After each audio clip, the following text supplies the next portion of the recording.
Breaking news. A suspect is in custody as Clayton police investigate a homicide. What we're learning from the scene in the WRAL Breaking News Tracker. Summer like heat is here. How many days in a row we could see near record high temperatures? Additional charges. The Wayne County teacher accused of multiple sex crimes is back in court today. New information in this case today as he faces a judge. We'll get to those stories in just a moment. First, our temperatures are warming quickly, and our high again today will be near a record. Good afternoon, everyone. I'm Renee Chu. And I'm Chris Levingood. Thank you so much for joining us. Definitely going to have the AC on the way home today. We have meteorologist Elizabeth Gardner and the WRAL Severe Weather Center with a look at just how long that heat wave is going to last. That's right. It will last all the way through Wednesday, even into parts of Thursday. We take a live look at Apex right now, and it just looks kind of steamy out there, doesn't it? Our temperature is 89 already. We have a west wind at 11. A west or southwesterly wind is pretty warm for us, and our temperatures by the middle of the afternoon will climb up to 94. And that's not too far from a record. We'll likely see that widespread. Highs will be in the mid-90s, and that is well above normal for this time of year. It's near a record nearly everywhere. This next weather maker is this high-pressure system that's sitting out near Bermuda, and it's called the Bermuda High. You may have heard us talk about it before. It's a fairly often pattern that we see developing in the summer. It has winds that rotate clockwise around the high, and in that position, it pulls in a lot of heat and humidity from the tropics. And so our flow will continue to be hot and relatively humid as long as the high pressure system is sitting in that position. It also acts to block a lot of storms out to the west. And so we sometimes see some pop-up thunderstorms. We don't usually see cold fronts coming through when we have that Bermuda High in place. So here's what we're going to see all the way through Wednesday. Looking at 94 today, we're going to be 1 degree from the record, 2 degrees from the record on Tuesday, and 1 degree from the record on Wednesday. Now, looking ahead to Thursday, it looks like the Bermuda High will slide eastward and a cold front will arrive. That'll be our next weather maker. And I'll talk about how it could bring us a wet holiday weekend coming up. Elizabeth, thank you. Breaking at noon, one person was arrested in Clayton in connection to a homicide. Police are still on the scene at the Heritage Court Apartments, and that's where we find WRAL's Heidi Kirk. Heidi, what's happening with the investigation? Renee, we've been here for about an hour, and there has been a lot of action here on the scene. I'm going to go ahead and step out of the way and show you what we're seeing at this hour. You can see that Clayton police have established a perimeter around this apartment complex. And if you take a look, you'll notice where that investigation is focused on that first floor apartment there. I'm Laura Levine here in the WRAL Live Center this noon. We now know when the Carolina Hurricanes will hit the ice for the next round of the playoffs. Here we go. The Eastern Conference final schedule was posted today. Game 1 Thursday at 8 p.m. at the Lenovo Center. Of course, we knew that those games would be played at the Lenovo Center, but now we know Game 1 is Thursday at 8 p.m. Game 2 is Saturday at 7 p.m. at Lenovo Center. The Hurricanes will play whoever beats Game 7, who wins the game tonight between the Montreal and Canadiens.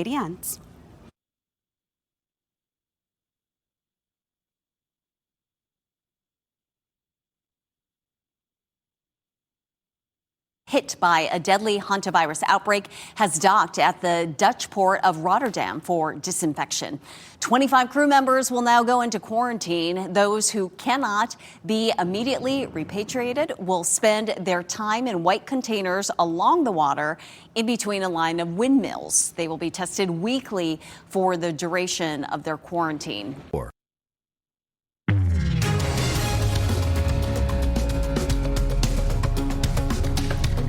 Keeping ticks out of your yard should be on the outdoor to-do list this summer, which is why 5 on Your Side's Ashley Rose shares what you need to know to keep your family safe. Those shaded areas in our yards are a welcome break from the summer sun, but they're also the spots that ticks like to hide out. Ticks carry a lot of illnesses, including Lyme disease, so it's important to keep them out of your yard. They tend to like cool, shady areas under tall grass, so don't let your grass grow too tall. Cutting to a height of 3 inches ensures the ticks won't like it, but it also isn't so short that it'll harm your grass. CR typically recommends mulching your grass clippings to add extra nutrients to your lawn. But if you live in an area with a high tick population or you miss a week of mowing and the grass gets tall, consider bagging those clippings instead. That eliminates some hiding spots for ticks. Trim tall grasses and weeds, especially around walkways and other high traffic areas. Get rid of leaves, brush, and other debris in your yard and lawn that ticks can use for shade. If your yard butts up against a wooded area, create a 3-foot barrier with dry wood chips or gravel to deter ticks from entering. Discourage animals that transmit ticks, such as deer and mice. Ticks travel on other animals like mice and deer, so if you want to get rid of ticks, try to keep those other animals out of your yard. For deer, a high fence can deter them from coming in. For mice, bait boxes can kill the ticks they carry without harming the mice themselves. One final note, getting rid of areas that can harbor ticks also exposes you to them, so always check yourself after doing yard cleanup and maintenance. Ashley Rowe, 5 on your side. The FDA is recalling select Parmesan Ranch seasoning sold at Walmart, and this is because of potential bacterial contamination. Now, this recall includes certain lots of 7.3 ounce of Blackstone Parmesan Ranch seasoning. The seasoned mix could have salmonella that came from a milk powder ingredient supplied to a third-party manufacturer. Salmonella can cause fever, diarrhea, nausea, and other illnesses as well, but no illnesses have been reported in connection to this product. You can check the company's website for more information about this recall. The king of pop is back on top. Michael, the biopic story about Michael Jackson, moonwalked back to the #1 movie in theaters over the weekend. The movie took in $26.1 million, reclaiming the #1 position from The Devil Wears Prada 2. Michael has earned about $703.9 million worldwide. It hopes to overtake Bohemian Rhapsody as the #1 musical biopic film. The 2018 movie earned over $910.8 million worldwide. Now to Las Vegas, where an X Games medalist broke his own high jump record at an event honoring Evel Knievel's legacy. Colby Raha completed multiple jumps, more than 100 feet vertically across the Caesars Palace front fountains Sunday afternoon. The Raha jump took place at the same location where Evel Knievel attempted his jump in 1967. Raha remained grounded as he thanked the Knievel family for starting the legacy in '67 and all the legends in the past. Makes it look so easy. I know, right? What a daredevil. Makes me hurt just thinking about it. All right, we're talking about a proposed constitutional amendment, several in fact. State lawmakers want to cap the state's income tax, but not everyone's on board. Why some are snubbing this idea. Vaping misconceptions. Smoking in the U.S. is now at a record low, but vaping is on the rise. Why some people believe vaping is safer in our next half hour. And here's a look at your winning North Carolina Education Lottery numbers.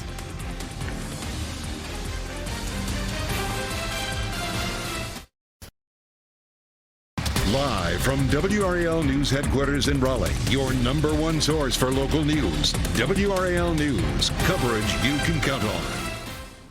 Happening today, discussions at the General Assembly that could save you money in the future. State lawmakers are talking about constitutional amendments that could end up on the ballot in November. WRAL's Ken Smith joins us now with a closer look at the proposed ballot amendments. Ken. You know, Renee, 2 state Senate committees will be discussing these proposed amendments this afternoon. One amendment would prevent lawmakers in the future from raising North Carolina's income tax rate above 3.5%. Critics believe that could lead to big cuts in state government eventually. The other proposal is a right-to-work amendment solely focused on preventing the formation of work unions in our state. And the third proposed amendment deals with farming. This would broadly support agriculture in North Carolina, which is a $111 billion a year industry. Now, here's some perspective from NC Capitol team Will Doran. It's not immediately clear if these proposed amendments would have any immediate effect on North Carolina. A lot of what they propose is already law, but putting it in the state constitution would make it harder to repeal in the future if, for instance, Democrats took control of the legislature.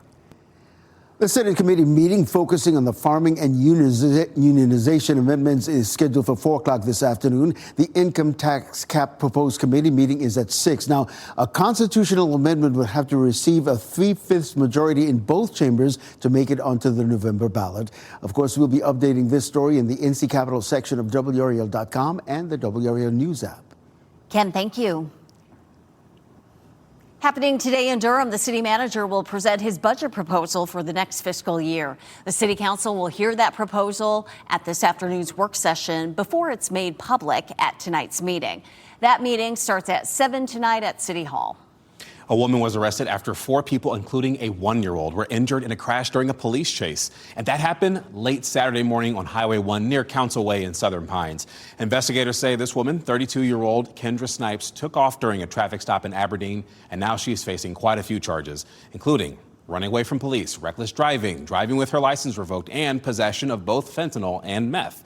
Right now, she's in the Moore County Detention Center without bond. I want to show you some video of the aftermath of this crash. You see the debris right there? Well, deputies tried to stop that car near the Tidal Wave car wash, according to them, and they say that's when the car sped up and crashed into 2 other vehicles. A passenger was taken to the hospital by helicopter, and 3 others, including that child, were taken to a hospital in Pinehurst. And so we're working to learn more about their conditions this afternoon. President Trump is back in the United States after a whirlwind trip to China. He returns to face a whole host of domestic issues, including rising prices at the gas pump and beyond. NBC's Ryan Nobles is at the White House with the challenges ahead for the administration.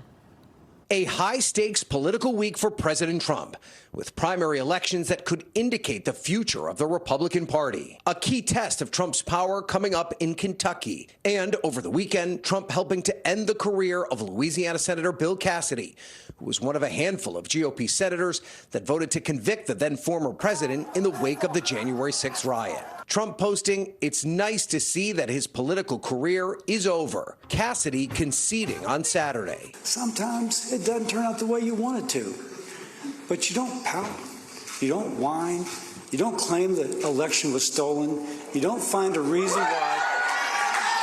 Yesterday on Meet the Press, Trump ally Lindsey Graham warning that Republicans who oppose Trump will lose their elections. There's no room in this party to destroy his agenda. Graham also predicting the defeat of Republican Thomas Massie in Kentucky, a conservative incumbent congressman who's had a contentious relationship with Trump, facing another bellwether election on Tuesday. This is a fight worth winning. It's a national referendum. Trump hand-picking his opponent. I want to just give me somebody with a warm body to beat Massie. And railing against him online. Massie has angered Trump with his outspoken push for the release of the Epstein files. And he's criticized Trump's policies, including the war with Iran. And I've tried to keep us from getting bogged down like we did in Afghanistan and Iraq for 2 decades. The war becoming a central political issue for Trump, with the price of gas and other goods rising as the stalemate in the Gulf continues. We are just hoping and praying that the prices come back down. Republicans promising that when the conflict ends, prices will drop. But Democrats argue voters will express their frustration at the ballot box. I think the Democrats will win back the House because there's so much momentum. That was Ryan Nobles reporting. Today, we learned that President Trump is dropping his $10 billion lawsuit against the Internal Revenue Service. Today's court filing did not provide details of any kind of settlement. It did signal that the administration plans to move forward with the plan to set up a fund to compensate allies who believe they were unfairly targeted under previous administrations. Well, smoking rates have dropped to a record low, but at the same time, vaping continues to climb. A pulmonologist at Cleveland Clinic says there are many reasons why people prefer vaping over smoking. For example, they may like that there are different flavors available, or that it doesn't produce smoke the way a cigarette would.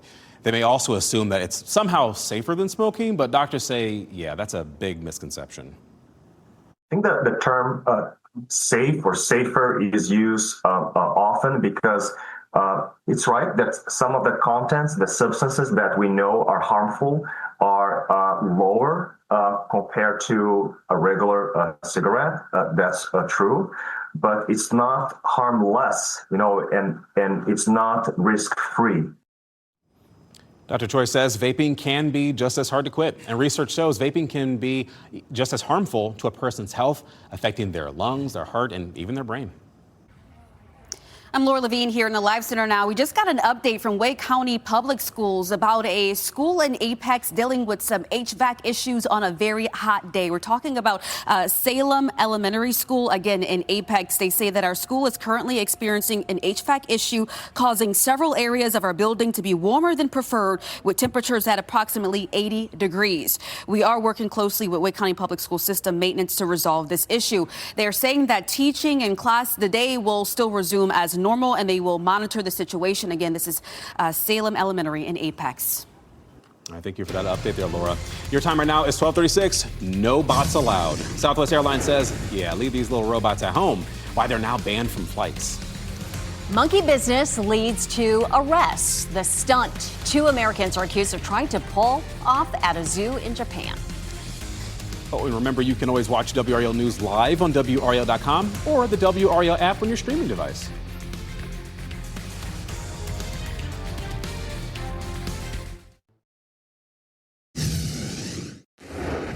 The first American pope has been outspoken on many topics. On Sunday, the Pope's prayer took on artificial intelligence. The pontiff argued that AI technology should be used in a way that respects the truth of humankind. He says technical innovation should be directed toward this value system.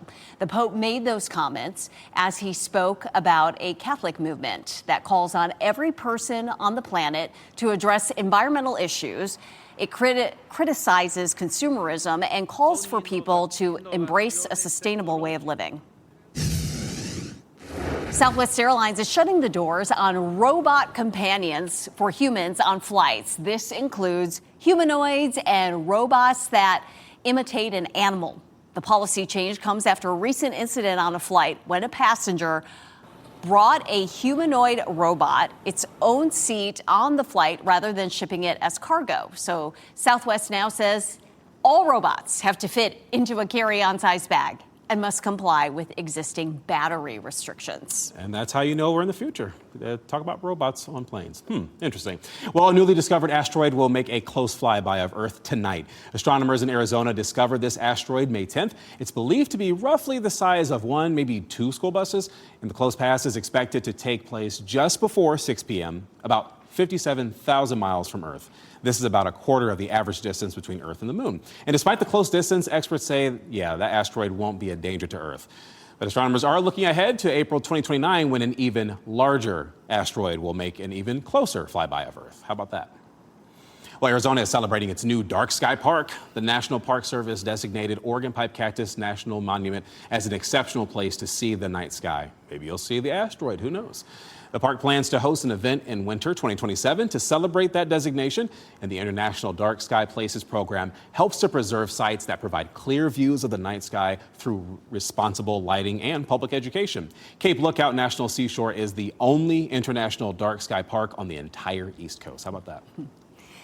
Monkey see, monkey do. 2 Americans face charges after jumping into a zoo enclosure.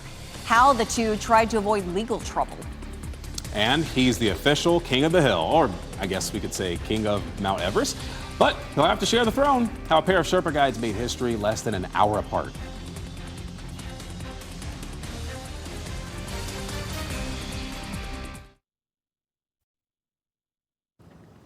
A celebration wrapped up a short time ago for the 2026 Wells Fargo Principal of the Year. Students and faculty at Wake Young Women's Leadership Academy in Raleigh celebrated their principal, Mariah Walker. She's been a teacher and administrator in Wake County schools for more than 20 years. Listen to the cheers.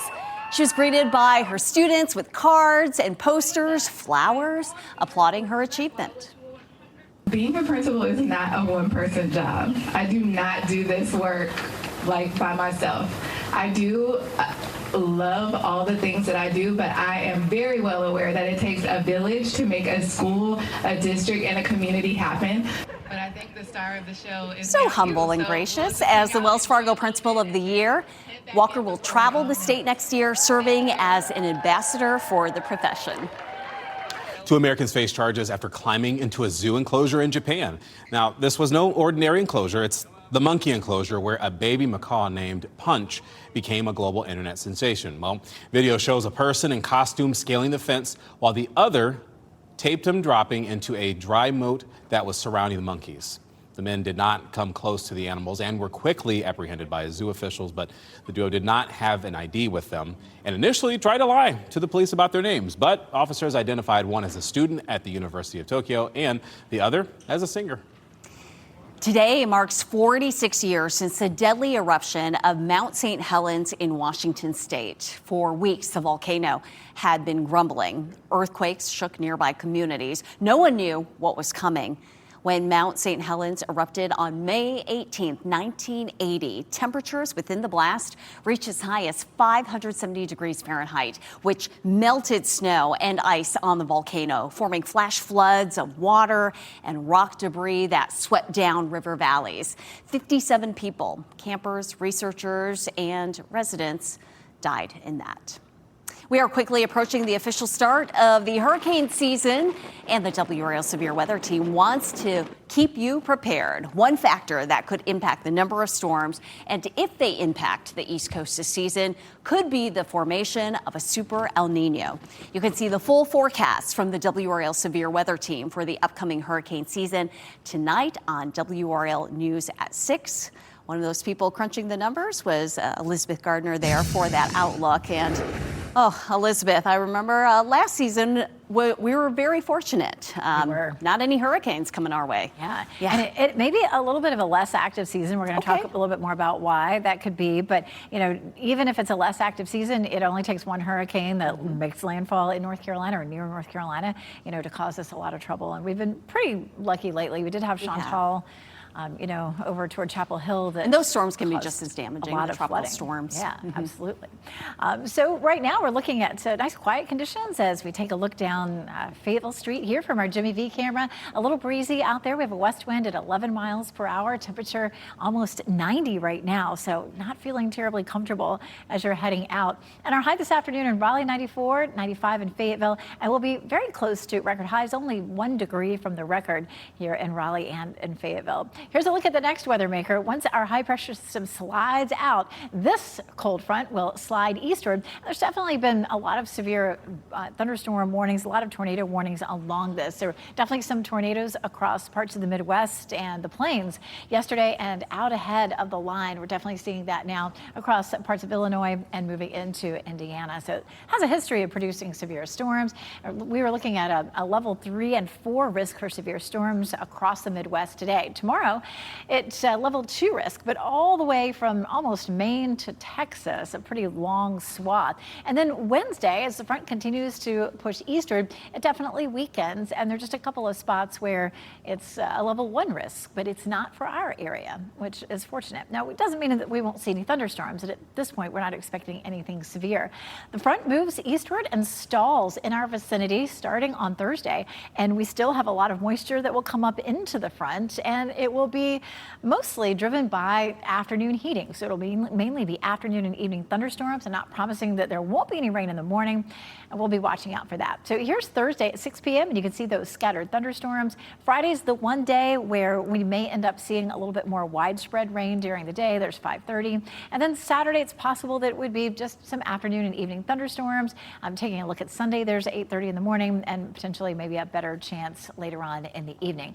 We'll be watching that really closely. It's still really too early to tell exactly what the timeline might be and how much rain we might get, but it certainly looks like we have a good chance starting Thursday all the way through at least Monday.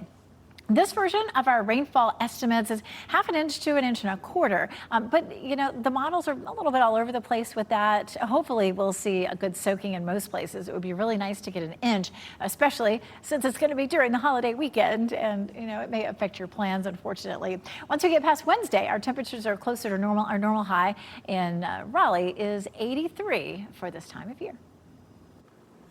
Well, some call him the Everest Man. A world-famous Sherpa captures a new record while leading climbers to the top of the world's highest peak. But that wasn't the only historic feat of the day. The story of unwavering courage. That's after the break.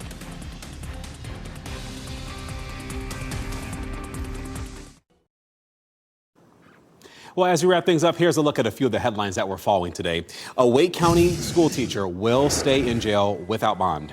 Broughton High School teacher Stephen Coles faced a judge again today, and that was after prosecutors filed new charges. He now faces 19 total. The school district suspended him with pay. Police are investigating a murder in Clayton. Officers are on the scene along East Main Street and have someone in custody. Police have yet to say what happened, but according to Broadcastify Radio Traffic, a man stabbed a woman inside an apartment. We've spoken with several family members of the victim who are on the scene who tell us this was a woman who was stabbed by her son. Today, state lawmakers will discuss a push to change the state constitution. An amendment is on the table to prevent the state government from raising the income tax above 3.5%. Now, if it clears the General Assembly, the issue would then get passed along to the voters. Some people we spoke with say that this could provide some financial relief, but critics say it could also force big cuts to state government in the future. Now, Poly Sherpas are celebrating new records on Mount Everest. A renowned guide scaled the peak for the 32nd time, and another guide set a new record for the number of ascensions by a woman. Cami Rita Sherpa reached the 29,000-foot peak just before 12:30 yesterday afternoon. About 40 minutes later, a 52-year-old Sherpa woman made her 11th ascent to the peak. Kemi Rita was born in the same village as Tenzing Norgay. He and New Zealander Edmund Hillary were the first to climb Everest back in 1953. Since then, more than 8,000 people have climbed Mount Everest. And I will never do it because I like being on the ground. Same here, but I applaud those who do. Yes. What an accomplishment. Good for you. Well, our pets of the day come to us from ARF, and these silly and friendly alpine goats are very personable. They do so many things to make you laugh, of course. If you have a garden, they might make you cry, though. They require a 6-foot fence because they are little Houdinis, and their feet must be trimmed every 8 weeks. So if you're interested in these, you can contact ARF at the number right there on your screen. NBC News Daily is next on WRAL. Your next local news update in 30 minutes. And just a reminder, you can always get your breaking news updates along as with your latest weather reports with the WRAL News app. Hope you have a blessed day today. Keep watching WRAL News over the air channel 34 and Spectrum channel 1257.